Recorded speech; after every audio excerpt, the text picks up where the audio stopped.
자, 느헤미야 8장이 되었습니다. 우리가 한번 생각을 해보면 성전은 있었는데 성벽은 없었습니다. 성벽이 없으면 집에 대문이 없는 것이나 마찬가지이기 때문에 사람이 살 수가 없습니다. 사람이 살기 위해선 성벽이 필요했지요. 그리고 또 하나의 중요한 이유는 지난 시간에 말씀드렸던 것처럼 예루살렘 성전을 보호하기 위한 게 이 성벽이었습니다. 성벽 공사가 52일 만에 이루어집니다. 전무후무한 일이죠. 아무것도 할 수 없었던 사람들이 52일 만에 성벽을 재건합니다.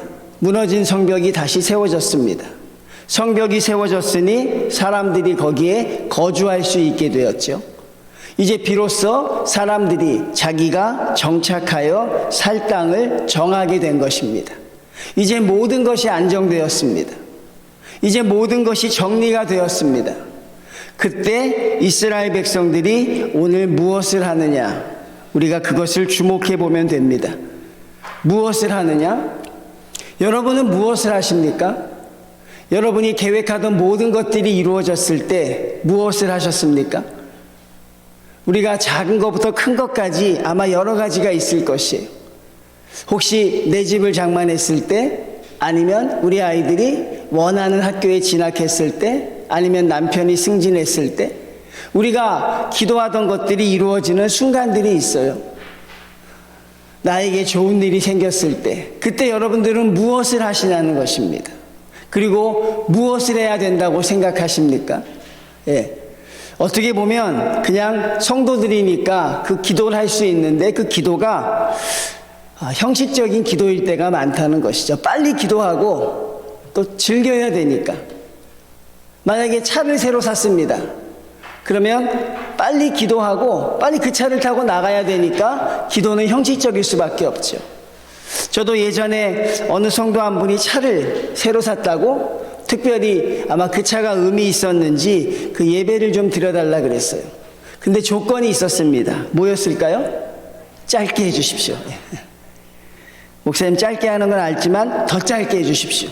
이 차를 타고 나가기로 했습니다. 그러니까 예배가 거추장스러운 게 돼버린 거죠. 예배가 그 자기가 차를 타고 나가는데 걸림돌이 돼버렸어요. 그래서 제가 짧게 해드렸습니다. 그리고 운전하고 나가죠. 아마 그 사람은 내가 예배를 하나님께 먼저 드렸다고 생각할 것입니다. 그런데 그 예배가 과연 하나님이 받으셨을지는 모르겠어요.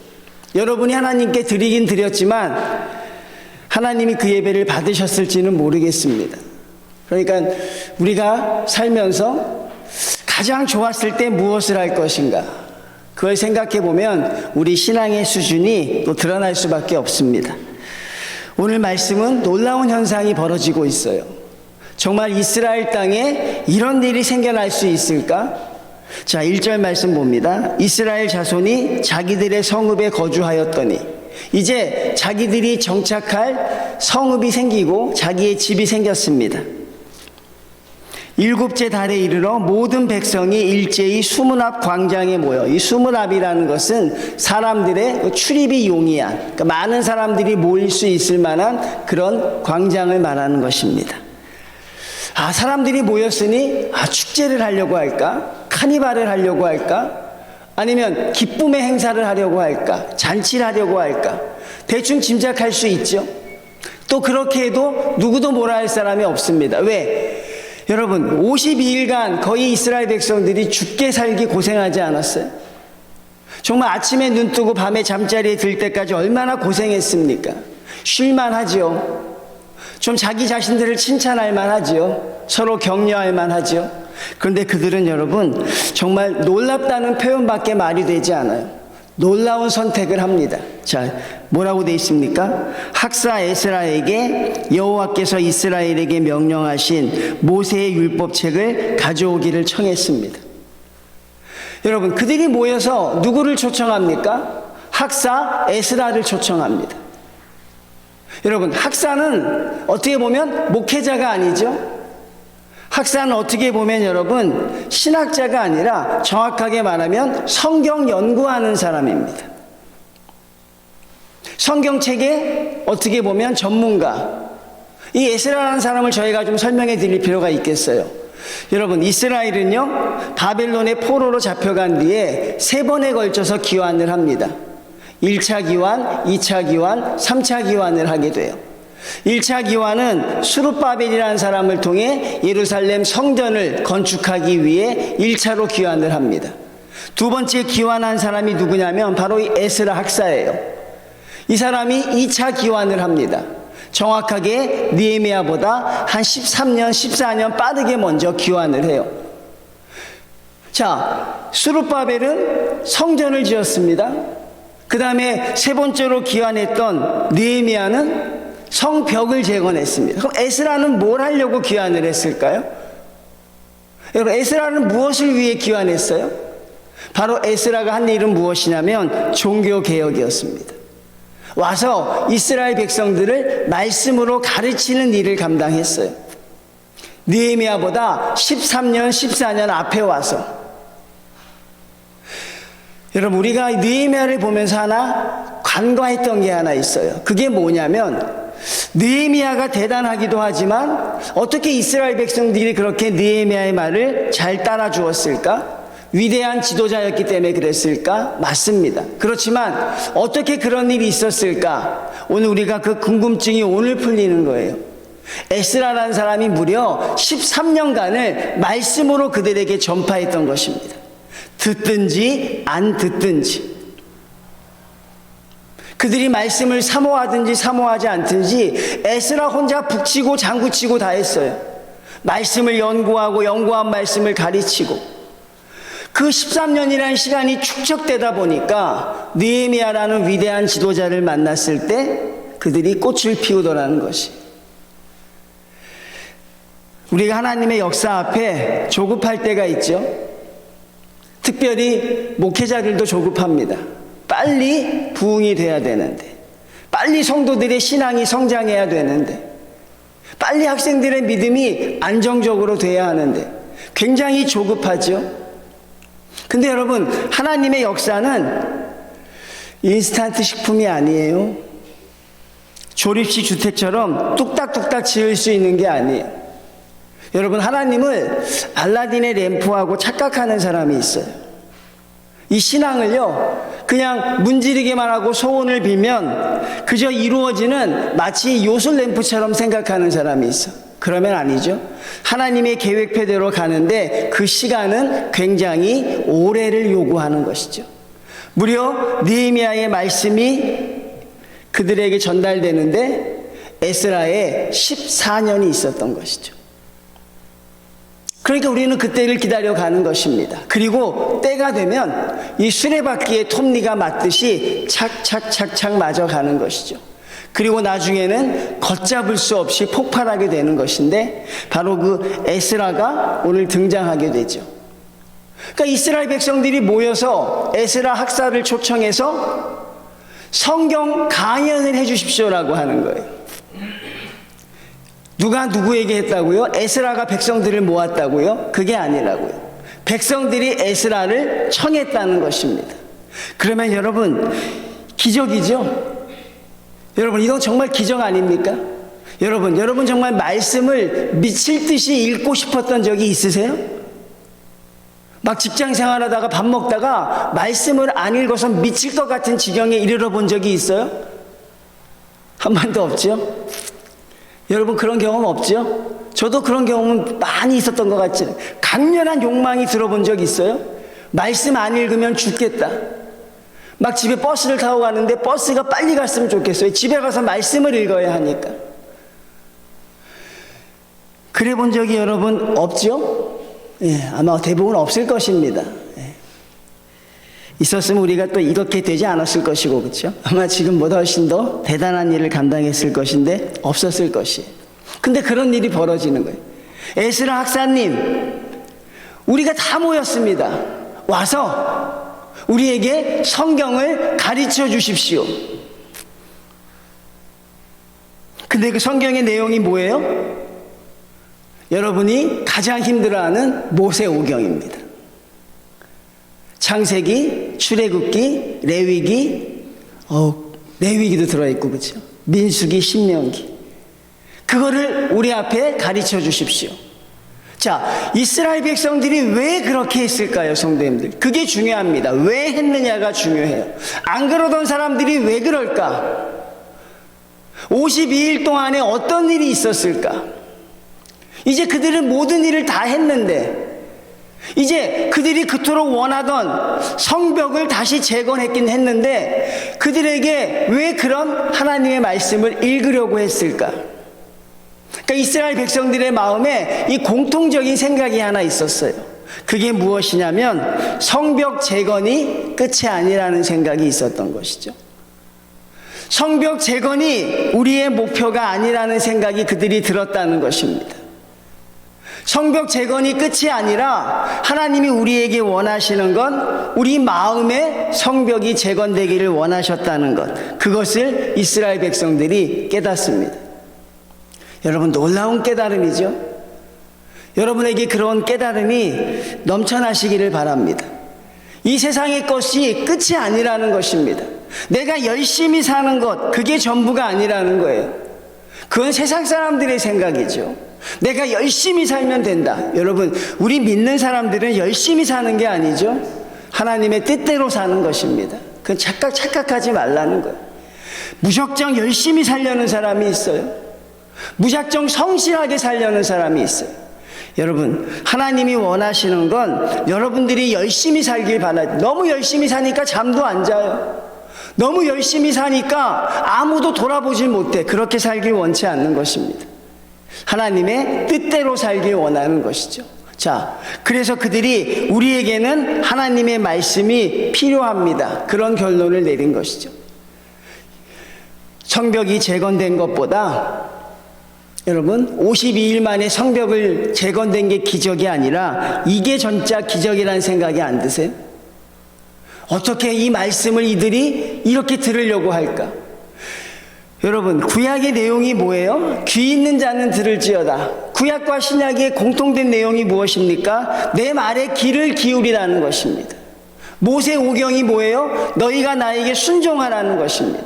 근데 이들이 자발적으로 순종을 하고 있어요. 참, 이런 일이 이때 일어났다는 것이죠. 그러니까 여러분도 이런 믿음을 가지시길 바랍니다. 여러분도 이런 은혜를 좀 받으시길 바랍니다. 하나님의 말씀을 사모하는 능력. 2절 봅니다. 일곱째 달 초하루에 제사장 에스라가 율법책을 가지고 회중 앞 곧 남자나 여자나 알아들을 만한 모든 사람 앞에 이르러, 여러분, 오늘 말씀을 내용을 전하는 게 뭐지요? 성경책입니다. 그러니까 성경책을 어떻게 했을까요? 에스라가 그냥 앞에서 읽는 것입니다. 앞에서 그냥 읽는 거예요, 여러분, 성경을. 3절 봅니다. 수문학 광장에서, 자, 그 다음부터 여러분 정말 또 엄청나게 우리가 충격을 받을 만한 내용이 나와요. 3절에 새벽부터 정오까지 몇 시간일까요? 정확하게 6시간 이상입니다. 몇 시간이라고요? 60분? 6시간. 6시간을 여러분 이스라엘 백성들이 말씀을 듣습니다. 저도 다시 보았습니다. 6시간이 맞더라고요. 60분이 아니라 6시간을요, 하나님의 말씀을 그들이 듣습니다. 여러분, 가능한 일입니까? 성도님들, 여러분, 가능해요? 가능하지 않아요? 이게 제가 6시간 설교를 해본 적도 없고, 여러분들 6시간 설교를 들어보신 적이 있어요?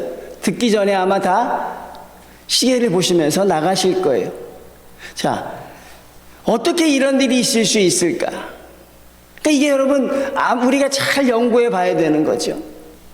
이스라엘 백성들이 말씀을 청해서 그들이 수문 광장에 모여서 에스라가 우리가 재미없다고 하는 성경을 낭독하는데 무려 시간이 6시간이 흘러갔다는 사실입니다. 오늘날 성도들이 목회자에게 요구하는 게 뭐죠? 성도님들 뭘 많이 요구하시죠? 설교를 재밌게 해달라. 설교를 재미있게, 참 재미있게 하기가 어렵습니다, 여러분. 여러분 해보시면 알겠지만. 근데 재미있게 해달래요. 지루하지 않게 해달라. 그리고 쉽게 해달라. 참 요구하는 것도 많죠. 그 다음에 가장 결정적인 게 뭐예요? 짧게 해달라. 그렇게 하면 내가 은혜를 받아볼까 합니다.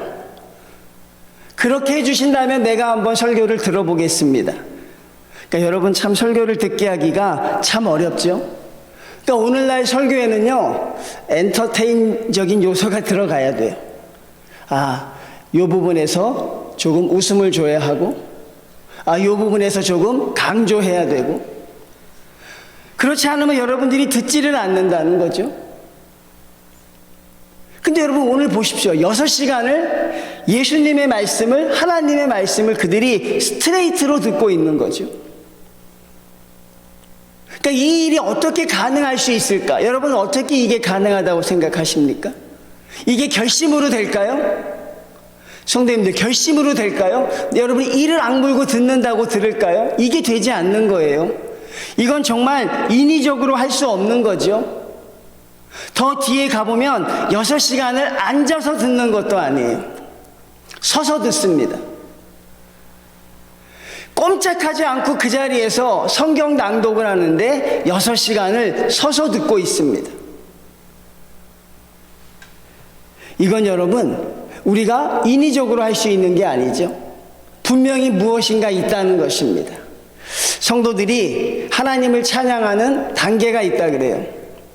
여러분들에게 제가 묻습니다.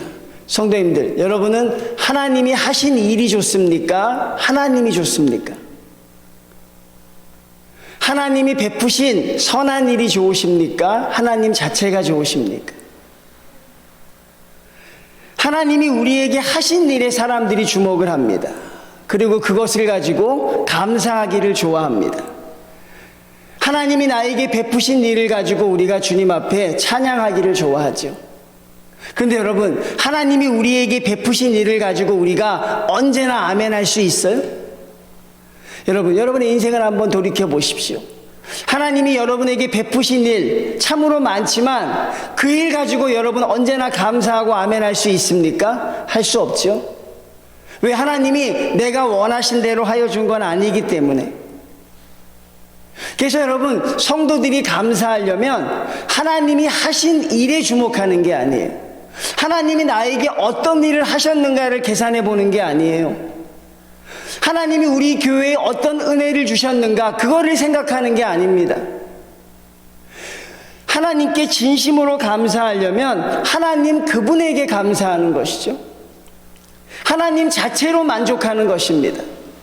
하나님이 그 이름 자체에 우리가 만족할 수 있어야 그런 은혜와 기적이 나타나요. 그러니까 오늘 이 이스라엘 백성들은요, 하나님을 어떻게 그들이 체험했냐면 성벽을 재건하게 하신 하나님이 아니었어요.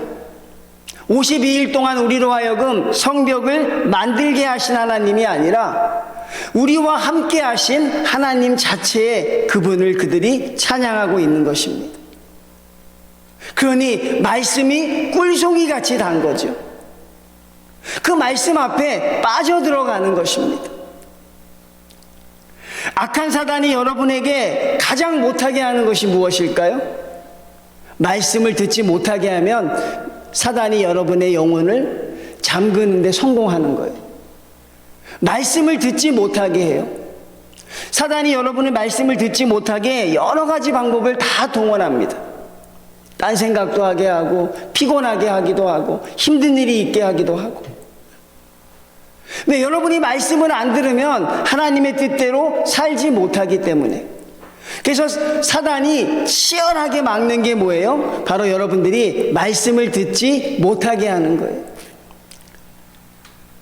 그러니까 우리가 여러분 말씀을 듣지 않는 사람들이 어디에 열광합니까? 초자연적인 역사에 열광하는 거죠. 근데 여러분, 성경에서 우리에게 주시는 최고의 하나님의 계시는 이 말씀입니다. 말씀이 시작이고 말씀이 끝입니다, 여러분.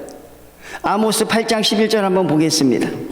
아모스 8장 11절 보면 이런 말이 나와요. 주 여호와의 말씀이니라. 보라, 날이 이를지라 내가 기근을 땅에 보내리니 양식이 없어 주림이 아니요. 기억하십시오. 양식이 없어 망함이 아니요. 물이 없어 가람이 아니라 여호와의 말씀을 듣지 못한 기갈이라.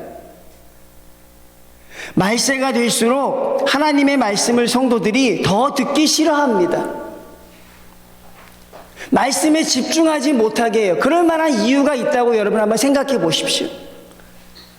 이것이 영적인 교류라면, 하나님을 믿는 것이 영적인 흐름이라면, 악한 사탄이 있다고 존재한다면 왜 사단이 말씀을 듣지 못하게 할까?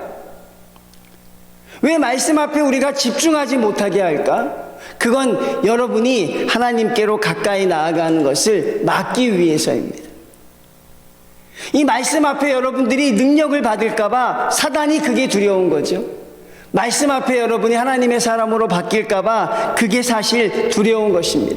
그래서 악한 사단이 말씀을 최대한 듣지 못하게 하는 것이요. 여러분이 말씀을 들어서 주의 말씀을 아멘으로 받을 수만 있다면 여러분에게는 하나님의 은혜가 차고 넘치는 것이죠. 6시간 동안 주의 말씀을 서서 들었다는 것은 여러분, 그들이 하나님에게 온전히 집중했다는 것입니다.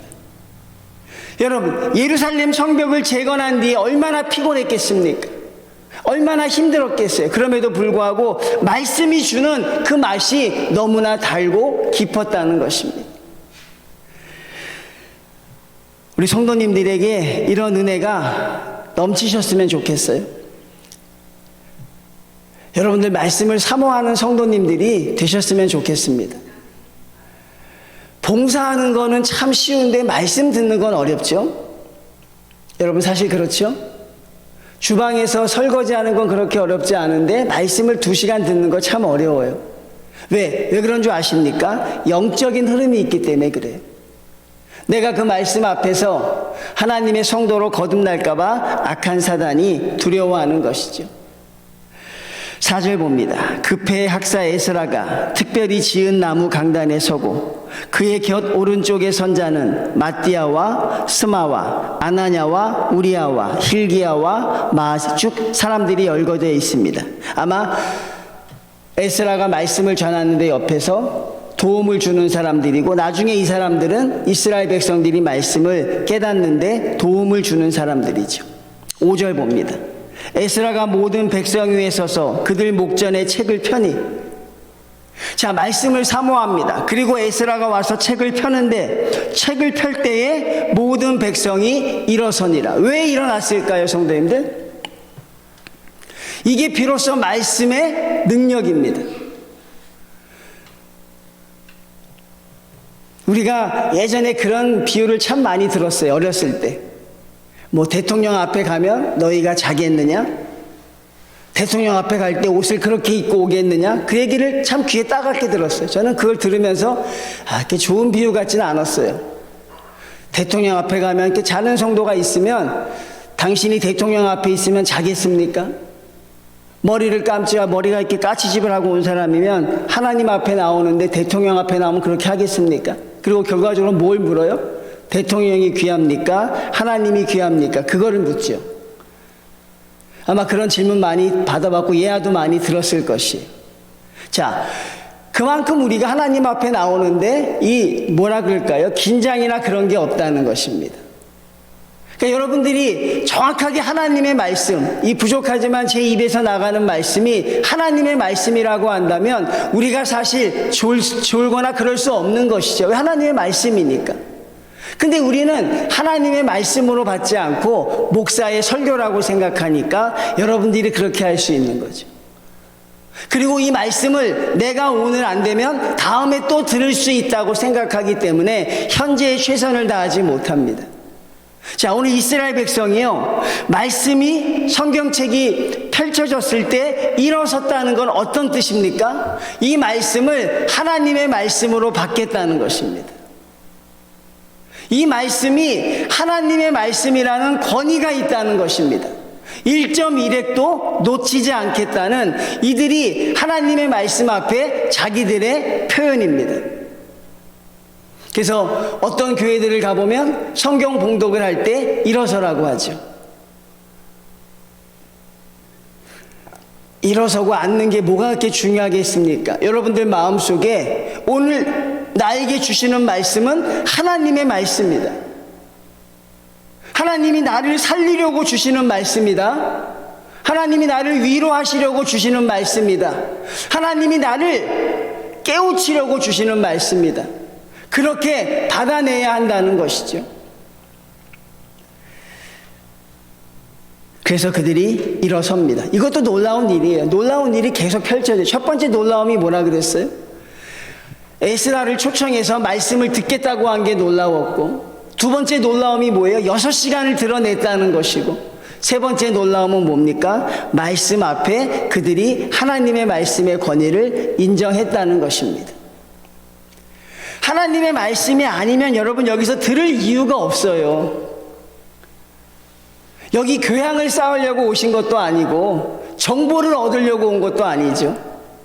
그랬다고 한다면 굳이 제 입을 통해서 들을 필요가 뭐 있겠어요? 유튜브만 켜면 얼마나 많은 정보들이 있는데. 여러분이 여기 오신 이유는 단 한 가지입니다. 이것이 하나님의 말씀이라는 생각 때문이에요. 믿습니까? 맞습니까, 여러분? 그게 아니면 내가 하나님 앞에 예배를 드린다는 의로움밖에 없는 거예요. 내가 오늘 수요 예배를 드렸다. 내가 눈이 왔는데 눈을 무릅쓰고 교회를 갔다. 그러니 내가 참 대단하다. 내가 참 믿음이 좋은 것 같다라고 스스로 나를 칭찬하는 그 의로움을 내세우는 것밖에 없는 거죠. 여러분이 여기 앉아있는 건 두 가지 외에 없습니다. 말씀을 받으려고 나온 것과 그 다음에 아니면 내가 그래도 하나님 앞에 내가 좀 합니다. 하나님 제가 좀 해요. 그걸 보여주려고 나온 거예요. 그리고 나중에 이건 다른 사람을 공격하는 무기로 쓰여요. 여러분 전 많이 봤어요. 저 수요예배도 안 나오는 사람이, 저 3일 기도에도 안 나오는 사람이, 여러분 그렇게 될까봐 두려운 거죠. 그러니까 여러분 하나님의 말씀을 받으러 오신다고 생각해야 되는 거죠. 여러분의 의로움을 드러낼 필요가 없습니다. 내가 열심히 설교하는 게 중요한 게 아니고 하나님이 여러분에게 여러분의 마음에 주의 말씀이 들어가는 게 중요하죠. 그러면 그 말씀을 하나님의 말씀으로 받으셔야 한다는 것이죠. 그리고 그 말씀 앞에 내가 그 말씀 앞에 빠져들어가는 거예요. 말씀이 나를 찌르면 아파해야 됩니다. 말씀이 나를 위로하면 눈물 흘리면서 위로를 받으셔야 하고요. 그러면서 웃고 울면서 내가 돌아갈 때는 하나님 앞에 나의 영혼이 정말 주님 앞에 드려짐의 은혜를 받게 되는 것이죠. 그러니까 어떻게 보면 우리의 예배 시간이 사실 지나치게 좀 짧음이 있죠. 제가 어렸을 때 예배를 한 2시간 드렸던 것 같아요. 그래서 예배 시간도 이렇게 텀이 있었는데 요즘은 예식장 순서처럼 예배 시간이 다닥 붙어 있어요. 다음 예배 때문에 오래 할 수도 없어요. 또 성도들이 좋아하지도 않고. 한번 여러분들을 좀 반성해 보십시오. 예? 하나님의 말씀을 하나님의 말씀으로 받는가. 잘 전했느냐 못했느냐 저도 하나님 앞에 판단을 받을 터이니 여러분도 내가 잘 들었는가? 하나님의 말씀을 말씀대로 내가 정말 권위 있게 듣고 내가 그 말씀을 사랑했는가? 여러분도 한번 판단해 보셨으면 좋겠습니다. 계속 놀라움의 현장이 이어져요. 보십시오. 6절 봅니다. 에스라가 위대하신 하나님 여호와를 송축하며, 자, 찬양했다고 하지만 이 문장에서 찬양했다는 표현보단 에스라가 말씀을 묵상하는 중이 더 맞은 해석일 수도 있습니다. 예수님이 말씀을 묵상할 때마다 백성들이 견디지를 못하는 거예요. 모든 백성이 손을 들고 아멘 아멘 했다는 것입니다. 강요된 아멘이 아닙니다. 아멘 하라고 강요한 게 아니고 여러분, 말씀이 울려 퍼질 때, 말씀 앞에 에스라의 말씀이 나갈 때 백성들이요 손을 들고 아멘 아멘 화답했다는 것입니다. 왜? 그 말씀이 너무 귀하고 좋으니까. 그 말씀대로 살아가지 못한 게 너무 가슴이 아프니까. 성벽을 재건하면서 자기와 함께 하셨던 하나님이 너무 감사하고 좋으니까 그게 말씀을 통해 그들에게 리마인드가 되는 거예요. 그러니까 여러분, 점잔을 빼고 앉아 있을 수가 없는 거예요. 얌전을 빼고 앉아 있을 수가 없어요. 팔짱을 끼고 턱을 고이고 있을 수가 없어요. 왜? 말씀이 나를 움직이고 있으니까. 그러니까 예레미야의 말씀이 끝날 때마다 손을 펴고 아멘도 한 번 한 게 아니라 계속해서 아멘 아멘 했습니다.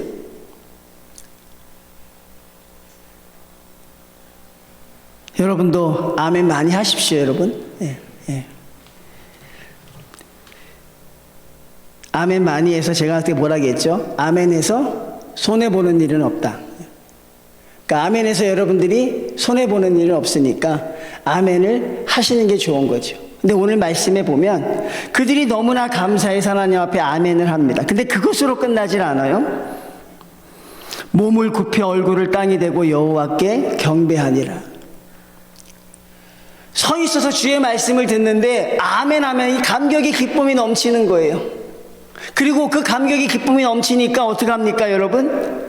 몸을 굽혀 얼굴을 땅에 댔다는 게 얼마나 낮은 자세인지 알겠죠, 성도님들?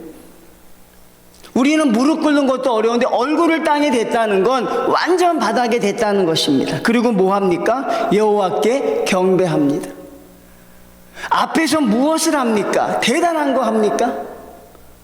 앞에서 여러분, 이 에스라가 뭘 하고 있습니까? 성령 부흥의 집회처럼 에스라가 이스라엘 백성들을 요동하고 있습니까? 그들의 마음을 동요시킵니까? 아니에요.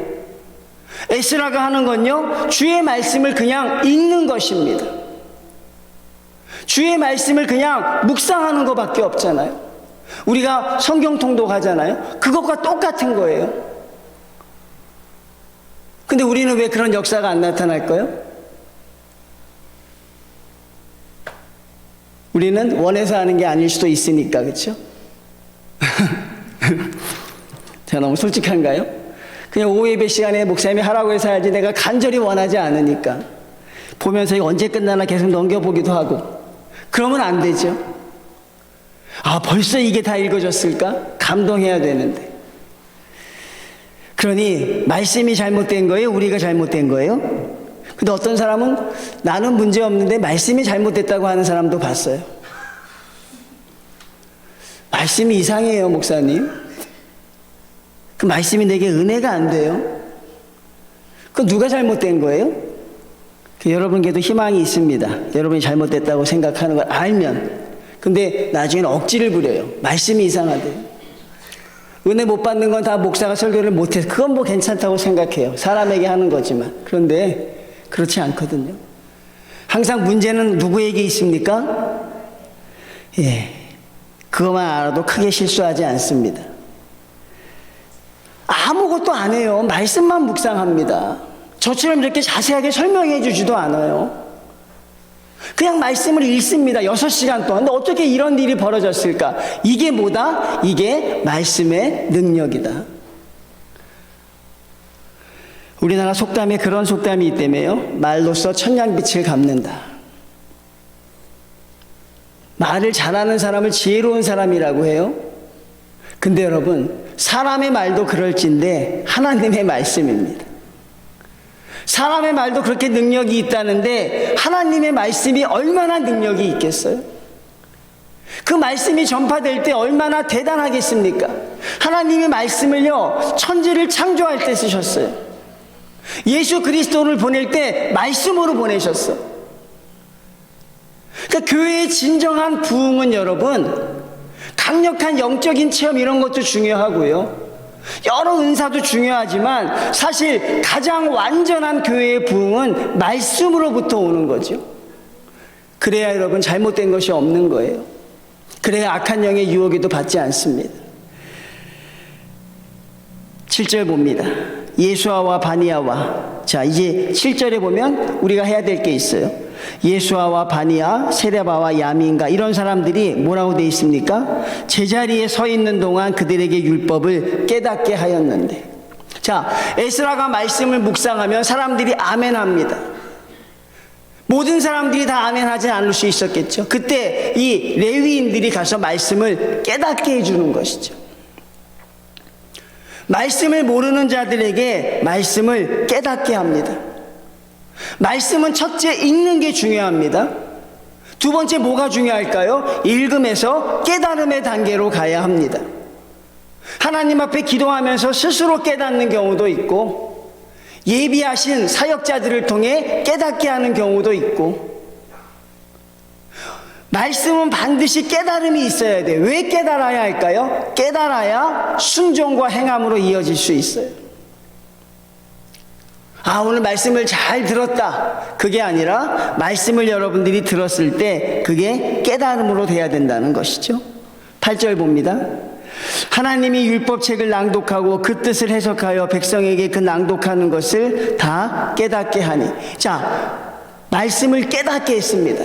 많은 사람들이 모였는데 하나님의 말씀으로 깨닫고, 레위인들이 가서 깨닫게 합니다. 그 말씀을 설명시켜 줍니다. 자, 그때 어떤 일이 벌어집니까? 9절 보십시오. 자, 우리 9절 우리 처음에 다 같이 한번 읽어볼까요? 처음 9절만 시작. 백성이 율법의 말씀을 듣고 이렇게 돼야 된다는 거죠. 말씀을 들었을 때 대부분의 사람들이 그 말씀을 듣고 깨달았을 때 웁니다. 왜 울까요? 하나님 앞에 내가 너무 죄인인 게 드러나기 때문에, 하나님 앞에 너무나도 내가 잘 살지 못하고 있기 때문에, 하나님을 내가 원망했던 것, 하나님을 뒤에서 내가 하나님 앞에 따라가지 않았던 것, 내 욕심대로 살았던 것들이 말씀이라는 거울 앞에 다 비치는 거예요. 말씀이 사정없이 나를 찌르고 있는 것이죠. 그래서 여러분, 말씀의 최고의 기능은 무엇입니까? 찌르는 것입니다. 그래서 여러분, 그 말씀의 찌름이 너무 강하면 스데반 집사처럼 순교를 당하기도 하죠. 왜? 너무 하나님의 말씀이 강하게 찌르니까. 그 말씀을 깨닫게 되면 우리가 여러분 하나님 앞에 제일 먼저 하게 되는 게 뭘까요? 회개입니다. 여러분, 우리가 하늘나라에서 하나님을 만나면 제일 먼저 제가 그때 뭘 한다 그랬어요? 제일 먼저 뭘 하게 될까요? 아마 하나님 앞에서 하나님 죄송합니다, 잘못했습니다 하게 될 것 같아요. 그렇지 않을까요, 여러분? 반갑지만, 하나님이 너무 반가우시지만 그분의 뜻대로 살아보지 못한 게 너무 죄송하지 않겠어요? 그런 나를 하늘나라로 인도하셨으니 하나님 우리가 만났을 때 우리가 할 수 있는 건 하나님 앞에 무릎 꿇고 우는 거죠. 말씀을 깨달았을 때 웁니다. 성도님들, 말씀 앞에 그 말씀 붙잡고, 제가 자꾸 여러분들을 괴롭게 하는 것 같은데 울어보신 적이 있으실까요? 그게 언제일까요? 내가 서러워서 울어본 적은 있는데 말씀 붙잡고 울어본 적 있습니까? 하나님의 뜻대로 살아보지 못하는 내가 너무나 안타까워서 그 말씀 붙잡고 울어보신 적 있어요? 그 말씀 앞에 내가 온전히 은혜 받아서 하나님 이렇게 내가 살아도 되는지 모르겠습니다라고 여러분 그 앞에서 울어본 적이 있냐고요. 예수 그리스도가 이 땅에 오셨을 때 베드로가 주님을 메시아로 알았습니다. 어떻게 알았습니까? 깊은 데서 그물을 던지라고 할 때 베드로가 이분이 메시아구나 깨닫습니다. 그리고 베드로가 제일 먼저 한 게 무엇입니까? 주여, 나는 죄인입니다. 하나님을 온전히 깨닫게 되면 우리는 철저하게 죄인이죠. 죄인이 하나님 앞에 할 수 있는 게 뭐가 있습니까? 울 수밖에 없는 것입니다. 하나님 앞에 울 수밖에 없는 거예요. 아버지 품에 안긴 탕자가 아무 말도 하지 않고 웁니다, 여러분. 왜? 그 아버지의 품이 너무 그리웠으니까. 아버지의 마음을 아프게 한 게 너무 가슴이 아프니까. 말씀을 모르는 사람들, 읽지 않는 사람들은요, 이런 감정을 느끼지를 못해요.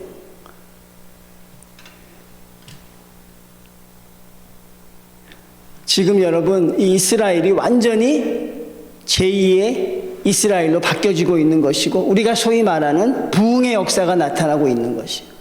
예전에 한국교회에 부흥회가 많을 때 그때 대부분의 성도들이 울었어요. 그때 정말 많이 울었습니다. 찬양하면서 울고 기도하면서 울고, 그리고 여러분 돌아가지 않고 기도하면서 많이 울었던 것들이 기억이 나요. 그들이 왜 울었을까? 근데 그들은 우는데 왜 나는 울지 못할까? 그들은 저렇게 우는데 왜 나는 울지 못할까? 그러니까 울지 못하는 우리가 하나님 앞에 울 수 있는 성도가 되어야 하는 것이죠. 그게 바로 말씀이 여러분을 그렇게 해 주신다는 사실입니다. 10절입니다. 느헤미야가 또 그들에게 이르기를 너희는 가서 살찐 것을 먹고 단 것을 마시되 준비하지 못한 자에게는 나누어 주라. 이날은 우리의 주의 성일이니 근심하지 말라. 그리고 오늘 말씀의 결론이 나오죠. 여호와로 인하여 기뻐하는 것이 너희의 힘이니라. 하나님으로 인하여 기뻐하는 것이 너희의 능력이니라. 마지막 한 가지 말씀하고 마치겠습니다. 에스라와 느헤미야는 위대한 지도자가 있습니다. 이스라엘 백성들이 왜 이렇게 하나님 앞에 말씀을 강구하게 됐을까요? 느헤미야라는 살아있는 하나님의 말씀을 보기 때문이에요. 에스라라는 걸어다니는 성경 말씀을 보고 있기 때문에 그 사람들의 삶의 모습을 보면서 하나님이 함께 하시는 사람이 정말 대단하구나 그들이 느낀 것입니다. 하나님이 함께하는 사람이 얼마나 능력이 있다는 걸 그들이 깨달은 것이에요. 에스라와 함께하는 하나님이라면, 느헤미야와 함께하는 하나님이라면 그 하나님이 나의 하나님이 되어도 좋다는 그런 그들이 여러분 믿음이 생겼기 때문에 그래요. 우리가 누군가의 성경책이 될 수 있다면, 부모가 자녀들에게 하나님의 말씀이 될 수 있다면 그 자녀들은 여러분 스스로 무릎을 꿇어요. 왜? 어머니와 아버지의 모습을 보면서. 목회자가 성도들에게 그런 성경책이 될 수 있다면, 내가 누군가에게 그런 하나님의 말씀이 될 수 있다면 여러분 그게 불가능하다고 생각하시죠? 에스라와 느헤미야는 해냈습니다. 14년 동안 이스라엘 백성이 에스라의 모습을 보면서 살아있는 하나님을 체험했습니다. 52일 동안 성벽 재건을 하면서 살아있는 하나님의 모습을 느헤미야를 통하여 보았습니다. 기도해야겠다. 말씀 들어야겠다. 하나님께 돌아가야겠다. 그들이 엉엉 울며 주님 앞에 돌아가죠. 우리는 하나님의 말씀을 깊이 묵상하든가 하나님의 말씀대로 사는 성도들을 바라볼 수 있든가, 하나님의 교회가 말씀이 살아있든가 말씀대로 사는 성도들이 그 성전 안에 있든가, 그 두 가지가 되면 거기에 거하는 사람들은 하나님의 은혜로 우리가 거듭날 수 있는 것입니다. 성도님들, 말씀으로 다시 시작하십시오. 그리고 말씀 가지고 여러분 하나님과 한번 좀 주님이 주시는 은혜에 한번 빠져보면 좋겠습니다. 그리고 그 은혜 앞에 우리가 새롭게 서갔으면 좋겠습니다. 성도님들, 그 하나님이 저와 여러분을 기다리고 계실 줄로 믿습니다. 우리 주님의 말씀으로 승리하며 말씀의 은혜가 충만한 우리 정인교회 되시기를 주님의 이름으로 축원을 드립니다.